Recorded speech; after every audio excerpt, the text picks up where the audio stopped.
Hi guys, Rob with WePayOffDebt.ca, and I have a video today talking about how to get started on your EveryDollar budget.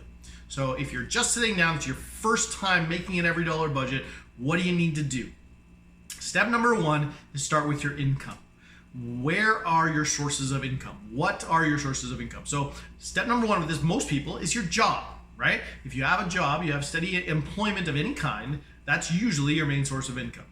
And so how do you figure this out? Well, the easiest job would be a job where you are on salary and you're getting paid the same amount all the time. Well, that's pretty easy. You can usually check that in your bank account, pay stub, whatever you've got.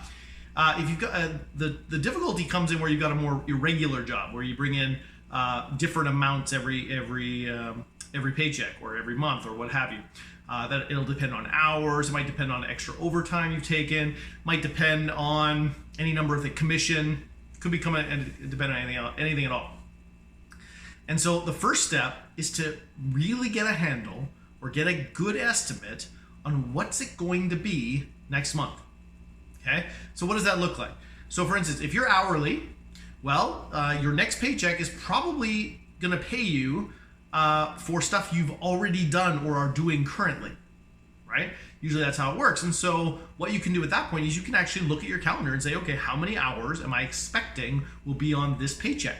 And I can actually come up with a good number for that, right?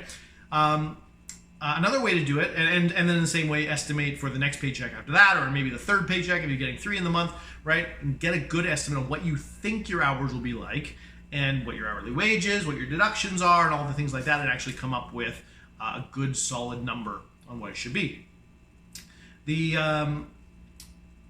Once you've done that, once you've actually whether you can do that or not, if you say you've got commission, let's go to a different category. If you've got commission as your income, well then same kind of thing. Look at what you've actually sold for the past little while and figure out based on that, what could you expect commission-wise, okay? Bottom line is even with a variable income, you can get pretty close. Now, let's say, well, I just have no idea, Rob. I can't look at those details because of my particular job. Okay, here's a couple things you can do. One, look at what you were paid last month. That's probably a pretty good indicator. And if your job is not based on seasonal work, for instance, well, then that's probably going to be pretty good. If your job is based on seasonal work, okay, look at what you got paid last year at this time. So if you're preparing July's budget, well then, figure out what were you paid July last year. What were you paid June last year? What were you paid August last year? Get an idea on what it usually is, and then budget what you actually expect it to be. Well, last year at this time I was really busy. This year not so much, so I'm going to lower it from what it was last year. Okay, great, right? That's the thing. What we're trying to do here is get as close as we actually can to the real number it's going to be. And as we talked about elsewhere with regards to coming up with EveryDollar budgets, don't worry too much about it. You want to get as close as you can, but if you're off, that's okay. Every budget is wrong sometimes, and you just have to fix it. You just have to update it, okay? So that's the first thing. Calculate your actual job, what your income's going to be. And that might involve looking at your pay stubs. That might involve looking at your bank account, and that actually is the next point. In your bank account. Really nice if you have online access, if you have a website where you can log in and look at your bank account, that's ideal for this, because what you do is you log in, and what you usually see on a bank account is you'll see 2 columns. You'll see a debit column and a credit column. Without getting in the long or the short of it, the debits are the money going out, credits, money coming in. And so what you want to do then is really pretty easy. You can filter, sort, by transactions. Usually there's a search mechanism or something in your online banking, and you can either just show credits or even better, show credits, only credits for the last 3 months.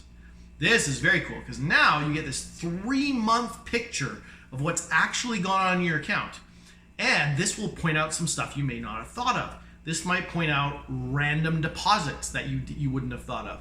Random money you depositing in cash. Maybe you've got friends that owe you money, or you've got money coming in from cash from another source or whatever, right?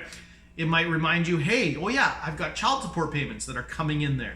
It might remind you, hey, I've got a GST credit that's coming in there, or I've got a child tax benefit that's coming in there, or whatever it is, right?